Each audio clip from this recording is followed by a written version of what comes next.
और भयानक दिया जाए। एक और इंफॉर्मेशन आ गई है।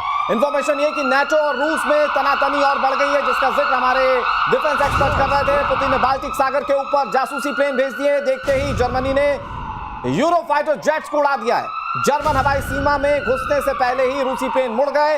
नाटो की मीटिंग के बाद पुतिन ने धमकी दी थी, और यह धमकी थी नाटो देशों को। और ऐसे में जर्मनी के आसपास जैसे ही विमान उड़ते हुए दिखे, जर्मनी ने अपने विमानों को एक्टिव किया और उसके बाद रूसी विमानों को मुड़ना पड़ा। हमारे साथ जो डिफेंस एक्सपर्ट है श्याम सर, ये रूस क्या वाकई में ये इंटेंट करके अब नाटो देशों को भी किसी तरह से टारगेट कर रहा है?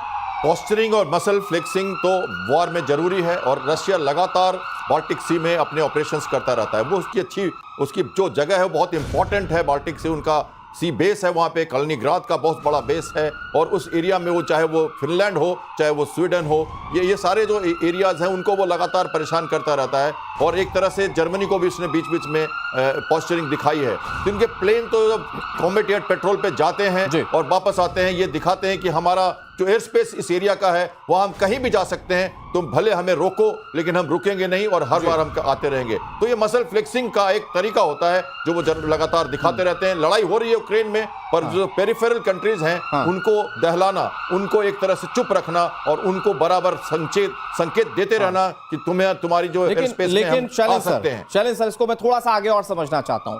When it is between NATO and Russia, more than 30 country once a side और रूस अगली साइड में, क्या ये वाकई में दुनिया के सामने ये इक्वेशन वॉर के लिहाज से बनती हुई दिख रही है? नहीं, आप देखिए ना, नेटो 30 कंट्री बोली है, 32 कंट्री बोली है, उनमें से पहल कौन करेगा? बात सबसे बड़ी है, वो नहीं करेगा। As far as Russia is concern, उसे नेटो को दिखाना है। ये जो जहाज उड़ाने वाली बात जो आप कर रहे हैं, तो उसमें भी आप पाएंगे ये बड़ा सीधी बात है कि वो उसके एरिया में एंटर नहीं हुआ। आपने मसल फ्लेक्सिंग करी, प्रोपोगंडा किया कि मैं आ सकता हूं और मैं यहां तक आ सकता हूं। उसी तरह जर्मनी ने क्या किया, मैं भी अपने जहाज उड़ा सकता हूं। क्या ये बताने की कोशिश है दूर रहिए नहीं तो मैं ये कर सकता हूं? ये दोनों तरफ से होगा। और ये हमेशा डायरेक्ट वॉर, मेरा ये अपना आकलन है, नेटो कभी कोई एक कंट्री अपने आप डायरेक्ट अटैक नहीं करेगा। आप देखेंगे हर एक कोई बैंक अपॉन कर रहा है कि नेटो पूरा का पूरा मेरे पास अटैक के लिए आएगा, जो मुझे नहीं लगता कि कहीं पर भी आप देख पाएंगे कि रशिया के खिलाफ वो एक एग्रेसिव पोस्चरिंग करेगा। लेकिन जाकर अटैक करना जिस भी कंट्री से करना होगा वो बहुत बड़ी कीमत होगी। श्याम सर, एक 10 सेकंड में रिएक्शन आप भी दे दीजिए। तो मतलब ये कभी नहीं होने वाला कि नाटो वर्सेस रशिया, ये कभी नहीं होने वाला? ये कभी नहीं होगा, इसलिए कि नाटो कभी भी डायरेक्ट फ्रंट में नहीं आना चाहता, अमेरिका भी नहीं आना चाहता। अमेरिका ने तुमने हाथ भी खींच लिए एक तरह से, और नाटो चाहता है कि पीछे से जितना टैसिट सपोर्ट, जितना आर्मामेंट, जितना बैकअप, मनोबल, ये सब यूक्रेन को देते रहे। बेसिकली वर्चस्व की लड़ाई है। वो पोलैंड तक अगर सीमा पे नहीं रुके, वो नाटो ने अपनी लिमिट्स नहीं डाली पोलैंड की सीमा तक, और यूक्रेन को फ्री नहीं किया, और यूएसएसआर का जो पुराना वर्चस्व है वो वहां पे दाखिल नहीं हुआ, तब तक ये होता रहेगा। नाटो कभी सामने आएंगे नहीं, उन्हें इस बारे में उन्हें सोचना पड़ेगा कि और मुझे लगता है कि फिर अगर ऐसा है खुलकर नहीं आएंगे और सिर्फ बैक ऑफ द डोर आप सिर्फ कहेंगे नहीं जंग लड़िए हम आपके साथ है, तो फिर सारा नुकसान जो है वो सिर्फ यूक्रेन का है। पूरा का पूरा नेटो यूक्रेन के साथ है ना, दिख तो रहा है यूएस यूक्रेन के साथ। देश आज बर्बाद हो चुका है। लड़ कौन रहा है? कोई नहीं लड़ेगा तुम्हारे लिए।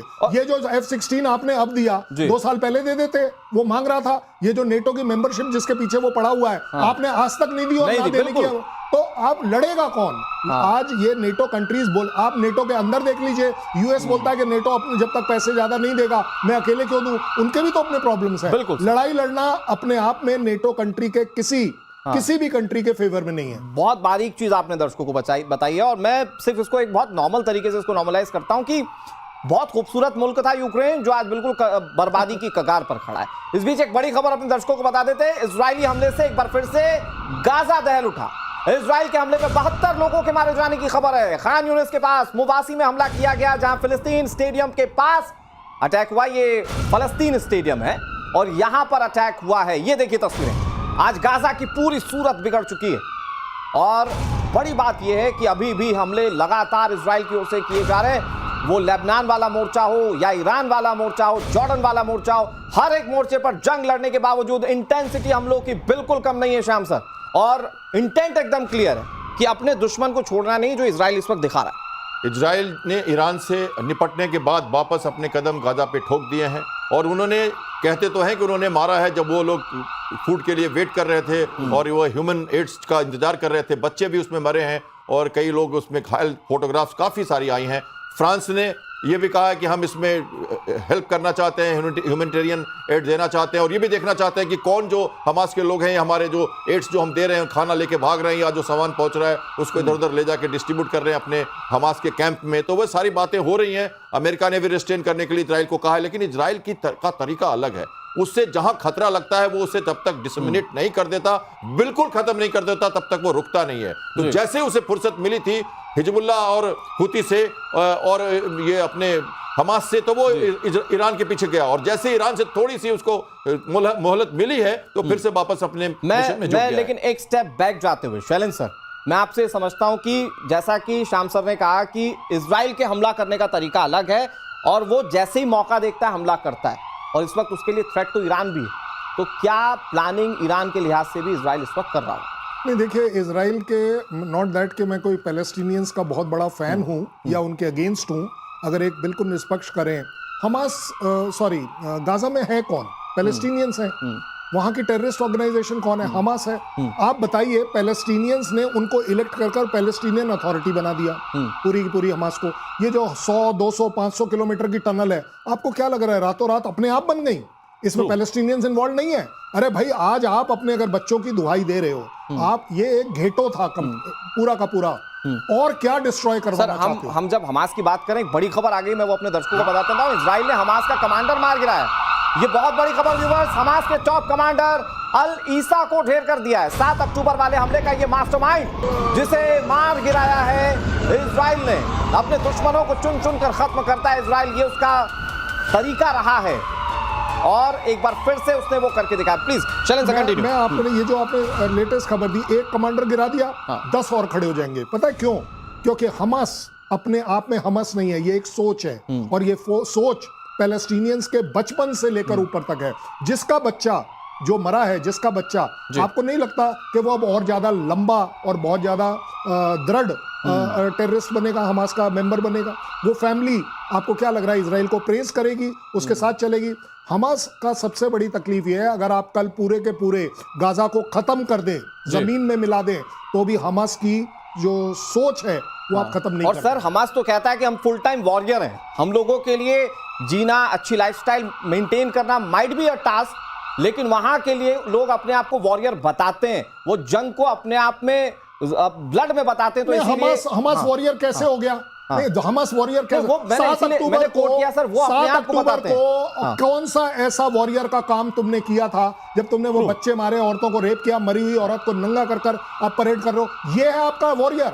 किसने कह दिया कि हमास अपने आप में वॉरियर है? मैं नहीं मानता। मैंने ह्यूमैनिटी के अगेंस्ट है। मैंने बहुत क्लियर कहा कि हमास अपने आप को वॉरियर बताता है, इसीलिए मैं आप ही की बात को सपोर्ट कर रहा हूं। देखिए, इसको ऐसे, एक मरेगा तो 10 खड़े हो जाएंगे। जैसे उसको ऐसे लिया जाए कि हम, देखिए, पैलेस्टाइन एक कंट्री है जिसे कोएग्जिस्ट करना था इजराइल के साथ, और इजराइल उसके साथ कर रहा था, सब कुछ अच्छा चल रहा था। 7 अक्टूबर 23 को मैं फिर से बताता हूं, कुछ डिस्कंटल्ड लोगों ने, हमास के कुछ डिस्कंटल्ड लोगों ने, वैसे हमास तो टेररिस्ट आउटफिट है, ये तो डिक्लेयर्ड है, लेकिन ये गलत कर दिया जब हम इंडिया से मिडिल ईस्ट यूरोपियन कॉरिडोर बना रहे थे, हम जब अच्छी बातें कर रहे थे, उस समय इजराइल को उन्होंने कुरेद दिया। ये गलत किया, और हमास जब तक खत्म नहीं होगा तब तक वो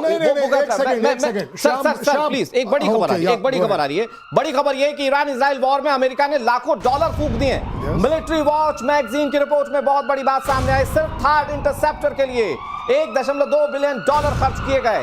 ईरान से थर्ड ने इजराइल को बचाया था, और मैं गलत नहीं हूं अगर शैलेंद्र सर, तो ये थर्ड वो है जो सैटेलाइट के तौर पर इंटरसेप्ट करता है मिसाइलों को। प्लीज आप थोड़ा इसको इलैबोरेट कर दीजिए। देखिए, सबसे बड़ी बात यह है, एयर डिफेंस सिस्टम बैकबोन है इजराइल को बचाने वाली।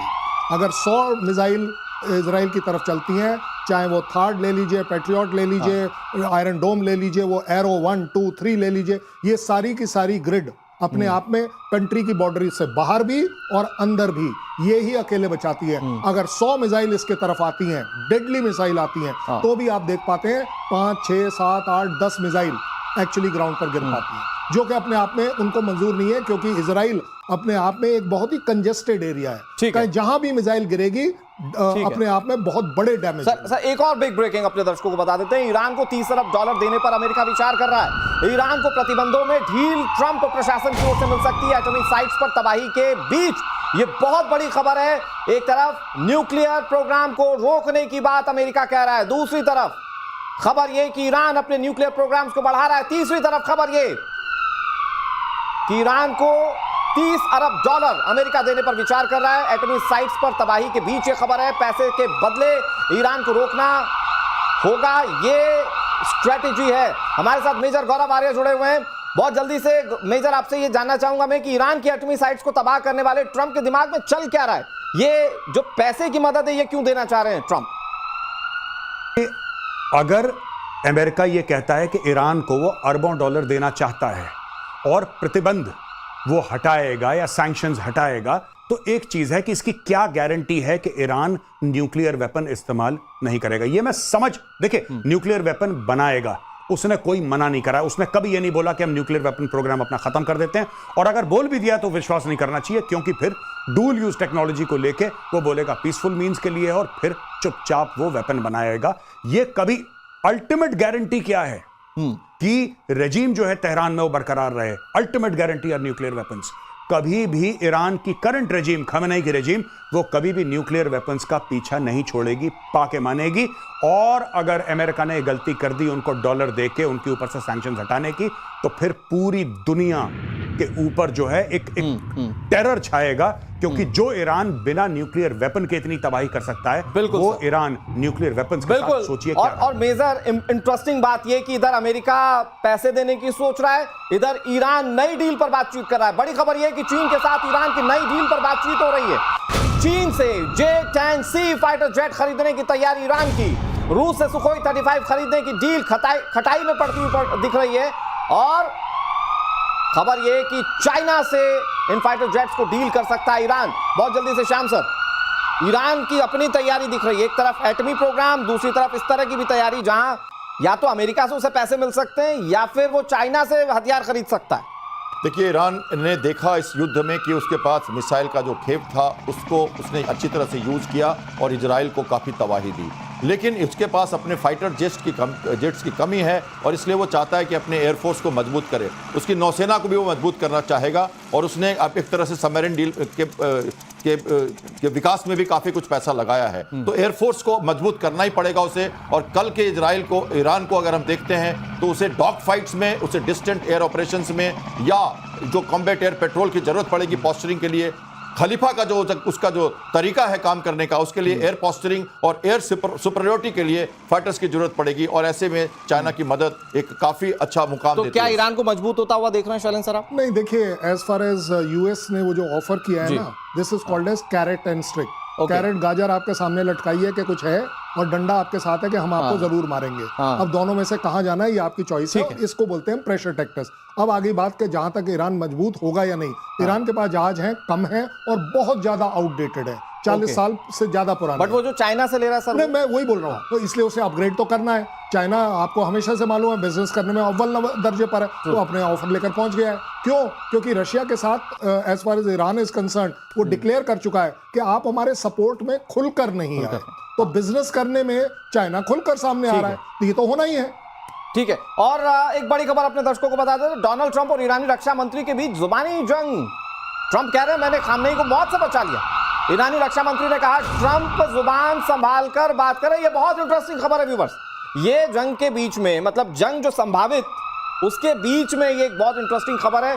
शैलेंद्र सर, यही होता है जब आप अपनी क्रेडिबिलिटी खो देते हैं, तो ये मतलब ईरान के रक्षा मंत्री भी ट्रंप को सिखा दे रहे हैं। नहीं, एक्चुअली अनफॉर्चुनेटली चल तो ये रहा है कि यूएस वाले ही नहीं बिलीव कर पा रहे कि ट्रंप बोल क्या रहे थे, हैं और करेंगे, क्योंकि कोई पता नहीं कब कहां कैसे वो यू टर्न मार जाए और किस बात का कहीं और मतलब ले जाए। लेकिन अपने आप में एक बड़ी बात यह है, एज अ यूएस प्रेसिडेंट आपके पास काफ़ी कुछ वो खबर होती है जिसके पीछे काफ़ी कुछ होता है। अगर आप बोलते हो पीस के सीज फायर हो रहा है, तो कहीं ना कहीं वो बादल ठीक छट रहे होते हैं और आप अल्टीमेटली देखते हैं एक सीज फायर हो जाता है। एडवांस इंफॉर्मेशन है, वो एक अलग बात है। जहां तक बात है कि ईरान अभी 30 अरब डॉलर लेने हैं या एक दूसरे के गाली गलौज करनी है, ये आपकी अपनी चॉइस है। बट अपने आप में ईरान अब भी दिखाने की पूरी कोशिश करेगा कि यूएस और इजराइल के खिलाफ हम मजबूती से खड़े। और सर, बहुत इंटरेस्टिंग चीज़ ये है कि फिर जो ट्रंप क्रेडिट लेने की बात कहते हैं ना, मैंने खामनेई को मरने से बचा लिया या मैंने सीज फायर करा दिया फला देश के बीच में, ये उस पर भी एक तमाचा तो है। 24 घंटे में तो आप यूक्रेन रोकने वाले थे। 24 घंटे के अंदर आप वो नहीं, तो होस्टेज जो सिचुएशन इजराइल और गाजा की चल रही है, आप वो भी सॉल्व करने वाले थे। आपने तो डिक्लेयर किया था, बड़बोलापन आपने अभी समझ में आता डिक्लेयर है। किया था कि जी मैंने तो सीज फायर कर दिया, अगले 12 घंटे तक कुछ नहीं हुआ। एक इंफॉर्मेशन मैं अपने दर्शकों को दे देता हूं। ईरान के न्यूक्लियर सेंटर पर अमेरिकी बम के बेअसर होने की खबर है। ईरान का न्यूक्लियर सेंटर अभी भी एक्टिव है, ये बहुत बड़ी खबर। जहां अमेरिका और इजराइल दावा कर रहे थे कि न्यूक्लियर प्रोग्राम कई महीने पीछे गया है, खबर ये आ रही है कि ईरान का न्यूक्लियर सेंटर अभी भी एक्टिव है, यानी कि जो अमेरिका का बम बरसा था वो पूरी तरह से बेअसर साबित हुआ। ईरान का सबसे अहम न्यूक्लियर बेस सुरक्षित है, इस्फहान न्यूक्लियर सेंटर को कोई नुकसान नहीं। श्याम सर कैसे देख रहे हैं इस खबर को? बहुत एग्जैजुरेट किया गया कि अमेरिका ने जो B-2 बॉम्बर का इस्तेमाल किया उससे इतना गड्ढा हो गया, इतना अंदर तक मार दिया, लेकिन अभी भी न्यूक्लियर सेंटर एक्टिव है ईरान। देखिए ये बात काफ़ी मतलब बहुत कंट्रोवर्सी है इसके ऊपर कि उनका कितनी तबाही हुई है। मैंने जैसे आपको कहा था पहले सेगमेंट में, एक मिलिट्री माइट का प्रयोग जरूर किया अमेरिका ने, लेकिन इनरिचमेंट जो प्रोग्राम है उनका कितनी आसानी से उन्होंने कहां पर क्या हटाया। और अगर हम राफेल की बात माने, जब IAEA की चीफ की बात माने, तो कई जगह उनके पास यूरेनियम के ट्रेसेस मिले। और जो 400-500 किलोग्राम का जो 60% इनरिच्ड यूरेनियम है वो भी कहाँ है, किधर गया। हालांकि प्रेसिडेंट ट्रंप कहते हैं कि उनको ज़्यादा नोटिस नहीं मिला, वो हटा नहीं सकते, लेकिन उसके पहले के बहुत सारे बयान थे, बहुत सारे आप दुराभास कह सकते हो उसको, जिसके कारण ये लगता है कि शायद, और वो ये भी कह रहे हैं कि कुछ महीनों में ही वो अपने वेपन प्रोग्राम को वापस ला सकता है। तो जब वॉचडॉग ऐसी बातें करता है, जो यूनाइटेड नेशन के लोग ऐसी बातें करते हैं, तो हमें कहीं ना कहीं मानना पड़ता है कि ईरान, वो ये भी कहते हैं कि सोफिस्टिकेटेड कंट्री है, वहां की नॉलेज, वहां के जो वैज्ञानिक हैं, वहां की जो पहल वो कर चुके हैं, वो बहुत ही आगे बढ़ चुके थे लोग। उनको कौन रोकेगा?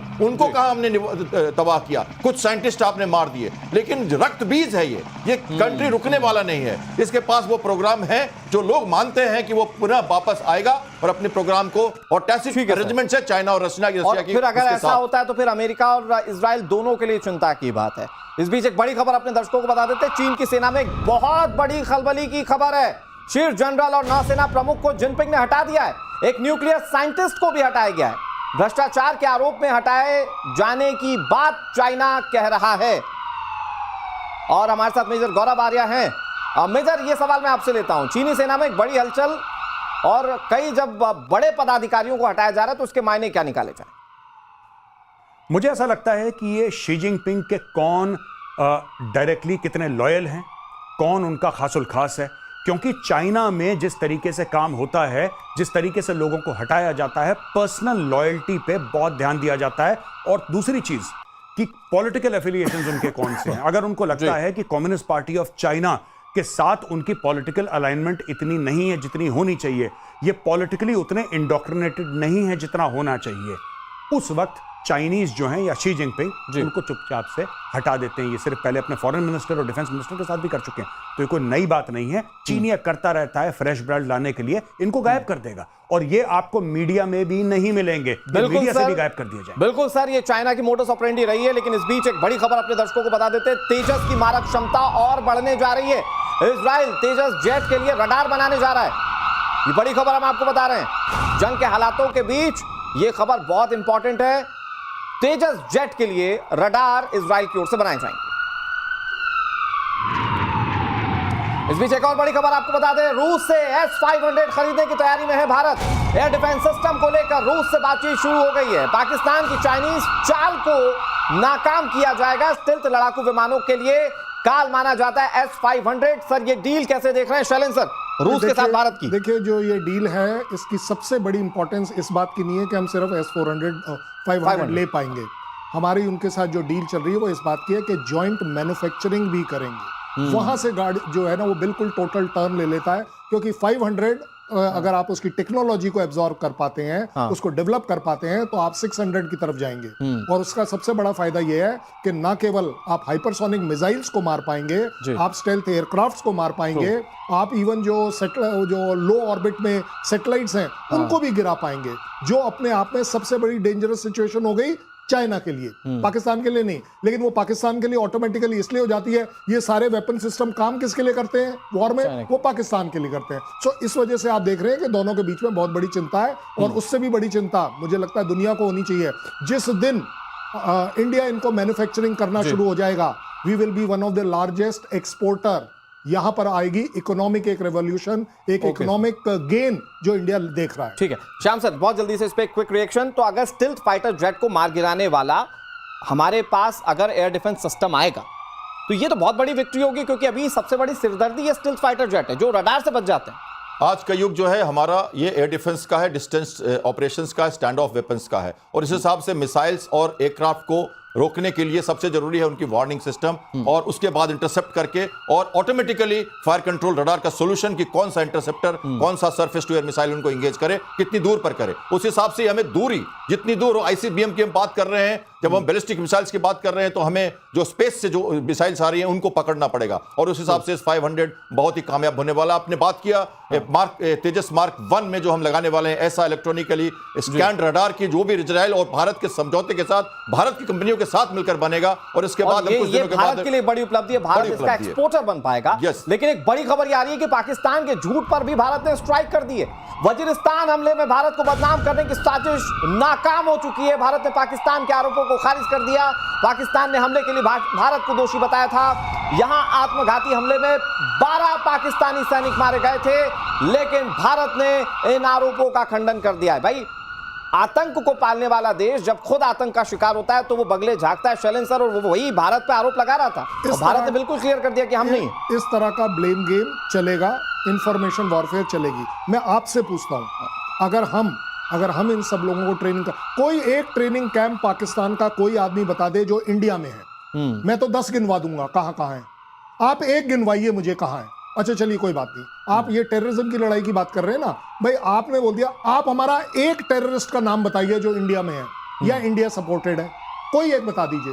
तो ये इस तरह के, देखिए जहां जिस तरीके की तकलीफें पाकिस्तान ने अपने अंदर, चाहे वो टीटीपी के साथ कर रखी है, मैं कह रहा हूं इवन बलूचिस्तान के साथ कर रखी है, हर जगह जो उनकी अपनी प्रॉब्लम्स है, वो सारे के सारे आर्मी पर स्ट्राइक क्यों कर रहे हैं? वो सिविल एरियाज में क्यों नहीं कर रहे? हमारे यहाँ तो नहीं होता, हमारे यहाँ सिविल एरियाज में ज्यादा क्यों होता है? क्योंकि पाकिस्तान का बंदा आया, उसे कहीं पर भी बम फोड़ना है। तो आप देखेंगे ये हमेशा होगा कि ये जो पाकिस्तान आर्मी की जो गलतियां हैं, ये उसका नतीजा वो बहुत रहे। हाँ, और बड़ी बात ये कि हम फिर क्लियर भी कर देते हैं, कई बार तो हमने सबूत दिए हैं कि कैसे आतंकी टेरर कैंप्स जो हैं वो पाकिस्तान के अंदर ही चल रहे हैं। लेकिन एक बड़ी खबर ऑपरेशन सिंदूर को लेकर बताने आ रहा हूं मैं आपको। बड़ा खुलासा हुआ ऑपरेशन सिंदूर पर। पाकिस्तान को नक्शे से मिटा देता हिंदुस्तान। पाकिस्तान एटम बम गिराता तो भारत जोरदार पलटवार करता। भाई, पाकिस्तान एटम बम की तो धमकी दे रहा था, लेकिन खबर यह है कि भारत पलटवार करता और पाकिस्तान को नक्शे से मिटा देता। इंडोनेशिया में एक सेमिनार में भारतीय नौसेना के कैप्टन शिव कुमार ने यह बहुत बड़ी बात कही है। श्याम सर, देखिए ये जो कह रहे हैं वो बिल्कुल क्लियर कह रहे हैं। राजनाथ सिंह जी का आप बयान सुनो, जब वो विक्रमादित्य में गए थे नाविका सागर को रिसीव करने के लिए। आस्तनी तो हमने अभी संभाली ही नहीं थी, हमने तो मोड़े ही नहीं थे। देखिए नेवी जो कंपेलेंस फोर्स है आज के दिन में, और वो तब आती है सामने जब लगता है कि इनको सबक सिखाना है। सारे टारगेट्स, मकरान कोस्ट का, सिंध कोस्ट का, सारे टारगेट्स, और आपको मालूम है ये सब हम मीडिया में कहते नहीं है, जो वेपन्स यूज हुए नेवी के अटैक्स में वो किसी को मालूम नहीं है और कभी मालूम होगा भी नहीं। हमने क्या किया है किसी को बताएंगे भी नहीं। सरप्राइज और दूरी, यही नेवी का तरीका है। अब धीरे धीरे आपने एडमिरल त्रिपाठी को सुना 2 दिन पहले, उन्होंने बताया है इसके बारे में।